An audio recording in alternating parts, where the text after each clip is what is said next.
एवढा फक्त मी एक माझ्या मनातलं विघे सर हसतायत इंटरनॅशनल पॉलिटिक्स ते जास्त चांगल्या पद्धतीने जाणत असतील. मी ह्युमॅनिटीज मराठीची बाई आहे, मला काही फार कळत नाही, पण मला प्रॅक्टिकल पातळीवर मी जिथे जिथे जी जी वस्तू घ्यायला गेली ती ती मला मेड इन चायना होती आणि मी ती ठेवून दिली, मी आणली नाही, घेतली नाही. माझा पैसा, माझा इंडियन करन्सी डॉलरमध्ये किंवा युरोमध्ये देऊन मी चायनाला का देऊ असा विचार करून मी काही ते खरेदी केली नाही. मी म्हटलं भारतातच बरं आहे आपलं, ठीक आहे. हा सांगायचं तात्पर्य हे की अशा पद्धतीने आपण आपल्या विद्यार्थ्यांना सगळ्याच पातळीवर, आणि आपल्या इथे तयार होणाऱ्या वस्तू खूप उत्तम आहेत, पण त्याचं एक मार्केटिंग, त्याचं प्रमोशन हे जे करायचंय हे आपल्याला वेगवेगळ्या पद्धतीने करायचं.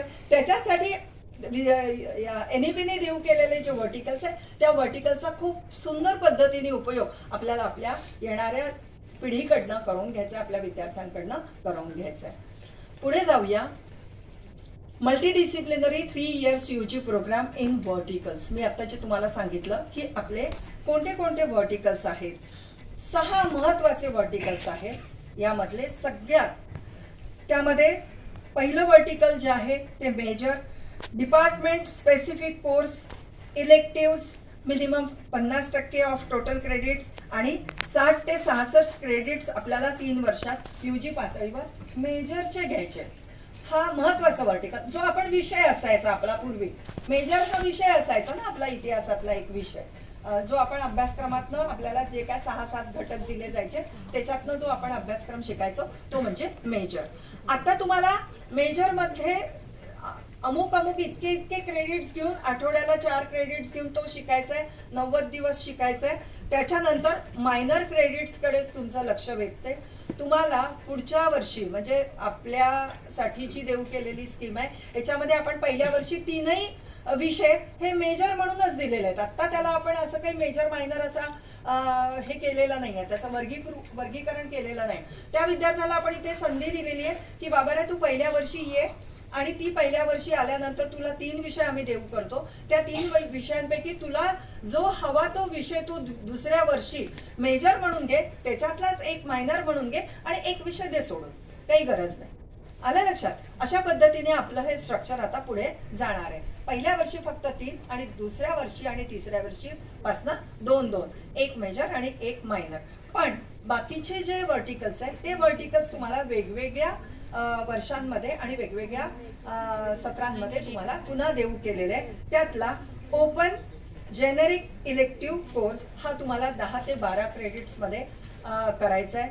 हा तुम्हाला अदर दॅन फॅकल्टीतला करायचा आहे. तुमची जी फॅकल्टी आहे ह्युमॅनिटीजच्या फॅकल्टीतल्या लोकांना OE घेताना अदर दॅन ह्युमॅनिटी किंवा तुमचा जो मेजर विषय ज्या फॅकल्टीचा आहे त्या मेजर फॅकल्टीचा विषय सोडून तुम्हाला दुसऱ्या फॅकल्टीचा तो घ्यायचा आहे, एवढं लक्षात ठेवायचं. आणि जर तुमच्या मनात असा प्रश्न उपस्थित झाला की सिंगल फॅकल्टी असणाऱ्या महाविद्यालयांचं काय करायचं, तर तिथे लायब्ररी असतेच, तिथे फिजिकल एज्युकेशनचे लोक असतातच.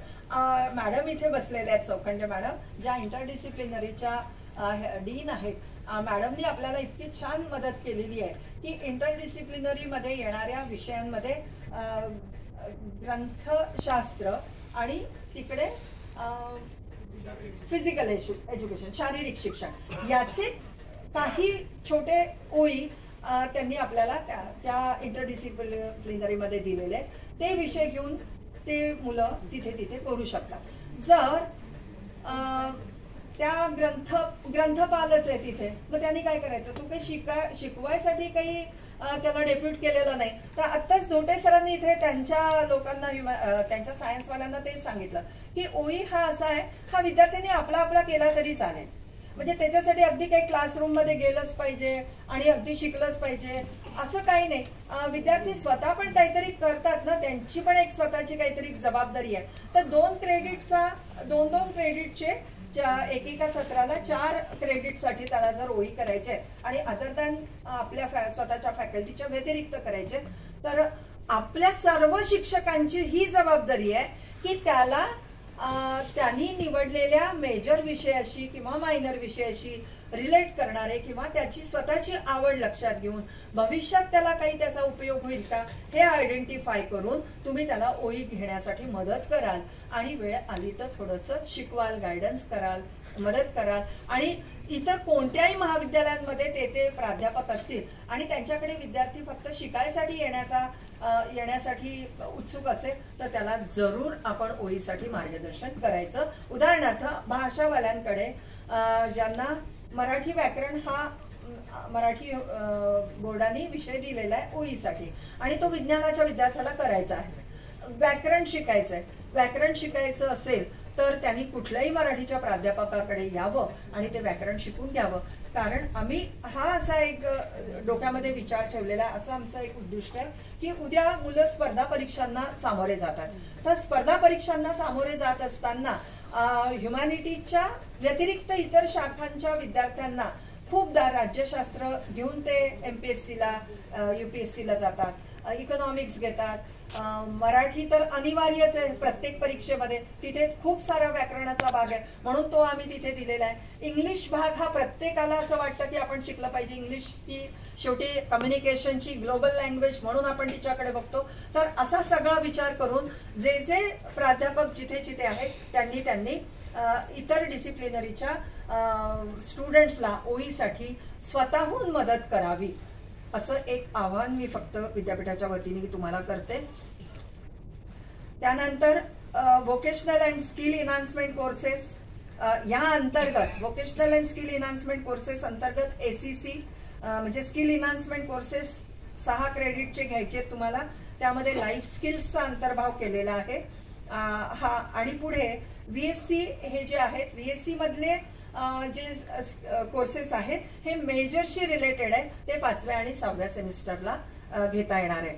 पण SEC जे स्किल इन्हान्समेंट कोर्सेस जे पहिल्या वर्षाला आपल्याकडे फक्त लँग्वेजेस वाल्यांना वाटून दिलेले आहेत लाईफ स्किल्सेस, ते मी दुसऱ्या वर्षीसाठी आता अजून आमचं ठरलं नाही पण आमची अशी इच्छा आहे की ते सोशल सायन्सेसच्या लोकांनी ते ACC घ्यावे. कारण त्याचे खूप त्यामधले जे स्किल्स आहेत त्याचा संबंध हे सोशल सायन्सेसच्या विषयांशी जास्त असल्यामुळे आम्ही ते सेकंड इयरला देण्याचा आमचा मानस आहे. त्याचप्रमाणे IKS जेनेरिक बद्दल बोलते. IKS जेनेरिक हा विषय सगळ्या विद्यार्थ्यांसाठी म्हणजे 3 फॅकल्टीने आम्ही विद्यापीठाने तयार करून दिलेला, विशेषतः आम्ही 4 डीन्स एकत्र बसून आम्ही जो IKSचा अभ्यासक्रम तयार केला, स्वतः डुडुल सरांनी कॉम्प्युटरवर बसून तो अलाइन करून आम्हाला आमच्या हातात दिला. त्यामध्ये आपण एक घटक पूर्ण ह्युमॅनिटीजवर घेतलेला आहे, दुसरा घटक सायन्स अँड टेक्नॉलॉजीवर घेतलाय, तिसरा इंटरडिसिप्लिनरीचा आहे आणि चौथा कॉमर्स अँड मॅनेजमेंटचा आहे. तर हे 4 घटक तुम्हाला दोन क्रेडिट्स मध्ये IKS जेनेरिक मध्ये शिकवायचे. तुम्ही पहिल्या वर्षाला एकच क्रेडिटचा IKS आहे, त्यामध्ये पहिले 2 युनिट तुम्ही शिकवू शकता आणि दुसऱ्या सत्राला तुम्ही खालचे 2 युनिट शिकवू शकता. आणि जरी तुम्हाला असं वाटत असेल की मॅडम हा एवढा मोठा कोर्स आहे, तर सांगायचं तात्पर्य तुम्हाला आत्ताच सांगते की ती फक्त ओळख आहे, भारतीय ज्ञान परंपरेची फक्त ती तोंड ओळख आहे. ज्या विद्यार्थ्याला त्याच्या खोलात जाऊन त्याचा नीटपणे किंवा अतिशय खोलवर मुळापासून अभ्यास करायचा आहे, त्यासाठी आपण विषय कुठले कुठले उपलब्ध असू शकतात ही शक्यता आणि त्याच्या अंतरंगात त्याला जाऊन आपलं पुन्हा भारतीय मूलतत्व किंवा भारतीय एक वेगळेपण कशात आहे तर ते त्याला सांगायसाठी मदत करणारा असं जेनेरिक IKS आपण हा कोर्स दिलेला आहे. त्याची कॉपी पण मी तुम्हाला फॉरवर्ड करते, ज्याला कोणाला हवी असेल ती माझ्याजवळ आहे, ती मी तुम्हाला देईन. आणि यानंतरचा शेवटचा कंपोनंट आहे जो इंटर्नशिप अप्रेंटिसशिप ज्याला OGT म्हटलेलं आहे, field project, community engagement services आणि को करिक्युलर ॲक्टिव्हिटीज. यामध्ये मगाशीच मी तुम्हाला सांगितलं की अशा सगळ्या वेगवेगळ्या पद्धतीने या 6 व्हर्टिकल्समध्ये आपल्याला हा पूर्ण प्रथम वर्षापासून तर तृतीय वर्षापर्यंत 6 सेमिस्टर्समध्ये अभ्यासक्रम निर्धारित करायचा आहे. आता टाईप ऑफ कोर्सेस मी तुम्हाला मगाशी सांगितलं. मेजरला अण्णा तुम्ही घेता आता हा आहे का सांगता हा संघ? हा आहे 18 नंबरवर. ऑलमोस्ट झालेला आहे. फक्त एक स्लाइड समजून सांगते मी 21 नंबरची, की मिनिमम टीचिंग डेज आहेत ते 90 तुम्हाला प्रत्येक सत्राला. त्यामध्ये मिनिमम लर्निंग वीक्स येतात पर सेमिस्टर, 17 आठवडे येतात. मिनिमम लर्निंग अवर्स पर सेमिस्टर, तासांमध्ये जर तुम्ही त्याची गणना केली तर जवळपास 600 तास 17 आठवड्यांमध्ये आणि 90 दिवसांमध्ये असं कॅल्क्युलेशन आपलं डोक्यात ठेवायचं आणि तेव्हाच त्याचे ते 22 क्रेडिट त्याला मिळतील. Minimum learning hours per week हे आपण घेतलेलं आहे नॅशनल क्रेडिट फ्रेमवर्कच्या आधारावर. त्यांनी सांगितलेलं आहे एकूण 600 तास आणि 18 ते 17 आठवडे आणि 33 ते 35 आठवडे पर वीक, अशा पद्धतीने ते. बरोबर आहे ना सर? आणि फॉर थेअरी 1 क्रेडिट 1 तासाचा आणि प्रॅक्टिकल हे मगाशी सांगून झालेलं आहे 2 तास एका क्रेडिटसाठी. ट्युटोरियल पण तुम्ही घेऊ शकता आणि बॅचेस प्रमाणे पण तुम्ही घेऊ शकता. जिथे जिथे आपल्याला बॅचेस घ्यायचे आहेत त्या बॅचेसचा अंतर्भाव कसा असेल त्याच्या संदर्भातलं पूर्ण डिस्क्रिप्शन आपण प्रत्येक सेमिस्टरची जी स्कीम दिलेली आहे त्या स्कीमच्या खाली आपण दिलेली. म्हणजे जिथे थेअरी विषय असेल आणि बॅचेस असतील, समजा इंग्लिश आणि याच्यासाठी MIL साठी AEC मध्ये बॅचेसचा अंतर्भाव आपण केलेला आहे, तर त्यात 16 विद्यार्थ्यांची एक बॅच असेल, म्युझिकसाठी 7 विद्यार्थ्यांची एक बॅच असेल. अशा पद्धतीचं त्यांना जसं जसं आपल्याला मान्य केलेलं आहे जॉईंट डायरेक्टरनी त्या पद्धतीने. Classroom teaching, learning hours, tutorial, lab work, practical, innovative labs, projects, incubation labs, yearly and half yearly examination, class test, quiz, other assessment including formative assessment, activity as part of curriculum structure leading to experimental learning like relevant experiences and proficiency, professional level, performing arts, fine arts, music, handicraft, traditional, heritage work, debate and discussion, essay writing, recitation, story writing etc. त्यानंतर celebration of festivals in institute, music performances, drama contest, events, competition like hackathon आणि olympiad. हे and AMP हे काढून टाका, हे लक्षात नका घेऊ. नंतर sports, games, physical activity, yoga, हे सगळ्या गोष्टी तर त्याच्यात आहेतच. शिवाय life skills based education like employment skills, basic operational skills, classes and on moral etiquettes, constitute values, environmental sensitivity. नंतर सोशल कम्युनिटी वर्क, त्यानंतर NGO साठी तुम्ही काम करणं, एन्व्हायरमेंट रिलेटेड काम करणं, जेंडर सेन्सिटायझेशन, हे सुद्धा तुम्हाला तुमच्या अभ्यासक्रमात समाविष्ट करता येईल. आणि NCC, NSS आणि उन्नत भारत अभियान हे आहेच आहे. आणि यांना प्रत्येकांना काम दिलेलं आहे, त्यांना क्रेडिट्स पण दिलेले आहेत कोणत्या कोणत्या सत्रामध्ये यांना शिकवताना किती क्रेडिट्स त्यांना द्यायचे ते स्कीम मध्ये तुम्हाला घेतील sir. Major courses core to the program. आता एक फक्त थोडक्यात असं सांगते की प्रोग्राम म्हणजे काय, हा जर तुमच्या मनात विचार येत असेल, आपण अभ्यासक्रम तयार करताना आपण शिकलो प्रोग्राम म्हणजे काय. BA हा प्रोग्राम, UG आणि PG हा बरोबर प्रोग्राम, MA हा प्रोग्राम आणि कोर्स हे त्याच्यातला अभ्यासक्रम, कोर्स त्याच्यातले जे कंटेंट्स, विषय पत्रिका. कोर्स म्हणजे विषय पत्रिका, तुमच्या ज्या कोणते कोणते कोर्सेस आहेत तुमच्याकडे, कोणत्या कोणत्या विषय पत्रिका आहे त्याला तुम्ही कोर्स असं म्हणायचंय. Minor from different discipline, department and faculty of multidisciplinary, open generic elective, free choice from variety of courses, theory आणि प्रॅक्टिकलमध्ये. vocational and skill enhancement courses to enhance the skills related to major courses.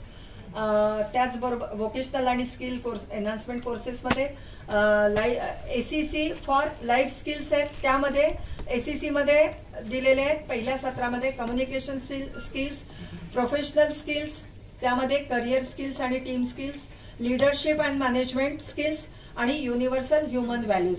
Sir मला असं वाटतं Bhandwalkar sir हे तुम्ही पुढच्या वर्षी घेऊ शकता. Professional skills, leadership and management आणि युनिव्हर्सल व्हॅल्यू हे आपण सोशल सायन्सेसला हे स्किल्स देऊ शकतो. त्याचप्रमाणे IKS रिलेटेड टू मेजर, प्रत्येक सेकंड इयरला प्रत्येक मेजर सब्जेक्टशी रिलेटेड असणारा IKS भारतीय ज्ञान परंपरेवर, म्हणजे तो विषय त्याचं मूळ कसं होतं, त्याची काय पूर्व परंपरा आहे, त्यावर तुम्हाला 2 क्रेडिटसाठी हा विषय देऊ केलेला आहे. Indian knowledge system generic common for the faculty हे मगाशी मी घेतलेलं आहे. आपण पुढे जाऊया. को करिक्युलर ऍक्टिव्हिटीज मध्ये yoga, health and wellness, sports, fitness, NCC, NSS, physical education, extension activities, cultural activities, fine arts, applied arts, visual arts, performing arts, academic activity like paper presentation in conference, aavishkar, startup, hackathon, quiz competition, article published, participation in summer school, winter school, sports term courses, scientific survey, social survey, field visits, study tour, industrial visits, online offline courses on yoga for IQ development, yoga for ego development, yoga for anger management, yoga for eyesight improvement, yoga for physical stamina, yoga for stress management etc. एवढ्या सगळ्या गोष्टींवर आपण फक्त extra curricular activities मध्ये शिवाय तुम्ही हे पण लक्षात ठेवा, विद्यार्थी तुमच्यासाठी कधी सूत्रसंचालन करतो, कधी परिचय करून देतो, कधी आभार मानतो. ह्यामध्ये सुद्धा तो जितक्या तुमच्या पत्रिका तयार करेल, बॅनर तयार करून आणेल, यामध्ये तुम्ही त्याच्यावर मॉनिटर करा की त्याला तुम्ही एक लीडरशिप क्वालिटी देऊ करता, त्याच्याकडनं ती करून घेता आणि त्याचं हे ठेवायचा, रेकॉर्ड ठेवायचा आणि प्रत्येक विद्यार्थ्याला या सगळ्या ऍक्टिव्हिटीज मध्ये सहभागी करून घ्यायचं. एखादी मुलगी खूप शाय असते, मुलगीच नाही मुलगा पण खूप शाय असतो, सतत मागे मागे राहतो, त्याला पहिल्यांदा समोर आणून बसवायचं आणि त्याच्यावर जबाबदारी द्यायची. तर विद्यार्थी तुम्ही त्यांच्यावर विश्वास टाकला की विद्यार्थी काम करतात. या पद्धतीने पण आपल्याला आपली स्वतःची पण भूमिका वहन करायची आहे. व्हर्टिकल टाइप्स मला असं वाटतं अण्णा सर आता तुम्ही हा भाग सगळ्यांना समजावून सांगा. ही सुरुवातीच्या ह्या सगळ्या बाबी मी तुम्हाला समजावून सांगितल्या. आता ऍक्च्युअल प्रत्येक सेमिस्टर मध्ये कशा पद्धतीचे व्हर्टिकल्स आणि प्रत्येक व्हर्टिकलला कसे क्रेडिट आपण डिस्ट्रीब्यूट करून दिलेले आहेत या संदर्भात डॉक्टर अण्णा वैद्य आपल्याला सांगतील. स्वतः सर पदवी पातळीवर शिकवतात आणि ते स्वतः याचे आमचे मेंबर होते. मॅडम फॅकल्टी मेंबर तर आहेत, पण कोणती कमिटी होती सर ती आपली?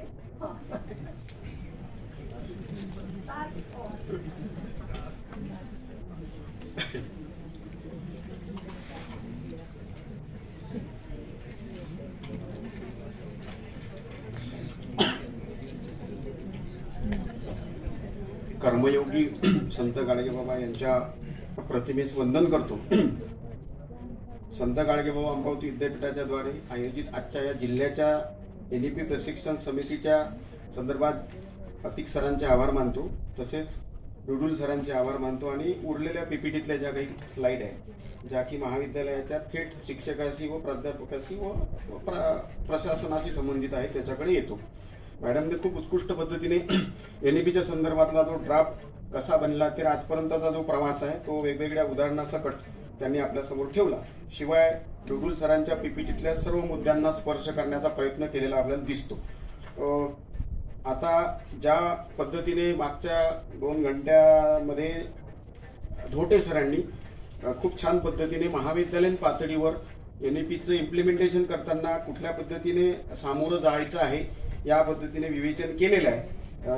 त्याच भागातला पुढचा भाग जे की ह्युमॅनिटीच्या वाट्याला येणार आहे तो मी आपल्यासमोर ठेवतो.